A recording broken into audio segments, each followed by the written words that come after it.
یا اللہ میرے ماں باپ پر کوئی مصیبت نہ آئے۔ ہمیں جمعے کے دن بڑی خوشی رہتی تھی۔ ہماری ایک بوڑھی خاتون تھی، وہ چقندر کی جڑیں لے کر اپنی ہانڈی میں پکاتی تھی، اوپر سے کچھ دانے جو کہ اس میں ڈال دیتی تھی۔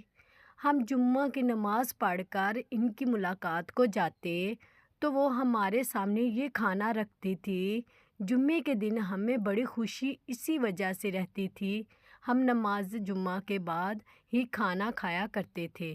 اللہ کی قسم نہ اس میں چربی ہوتی تھی نہ گھی، اور جب بھی ہم مزے سے اس کو کھاتے تھے۔ حضرت عائشہ رضی اللہ تعالیٰ عنہ بیان کرتی ہیں، میں نے رسول اللہ صلی اللہ علیہ وآلہ وسلم کو ان کی کسی نماز میں یہ دعا اللہم حاسبنی حسابا یسیر، اے اللہ میرا آسان حساب لینا، کرتے ہوئے سنا تو میں نے عرض کیا اللہ کے نبی آسان حساب سے کیا مراد ہے؟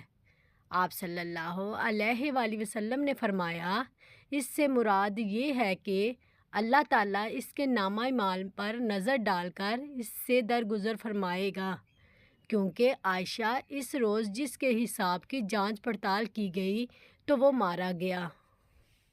حضرت حسن بصری رضی اللہ تعالیٰ عنہ ابو ہریرہ رضی اللہ تعالیٰ عنہ سے روایت کرتے ہیں، انہوں نے کہا رسول اللہ صلی اللہ علیہ وآلہ وسلم نے فرمایا روز قیامت لوگ 3 بار یعنی اللہ کے حضور پیش کیے جائیں گے۔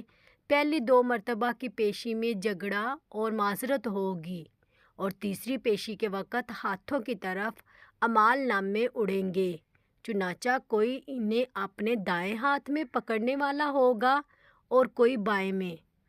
اور امام ترمذی نے فرمایا یہ حدیث اس وجہ سے صحیح نہیں کہ حسن بصری رضی اللہ تعالیٰ عنہ نے ابو ہریرہ رضی اللہ تعالیٰ عنہ سے نہیں سنا۔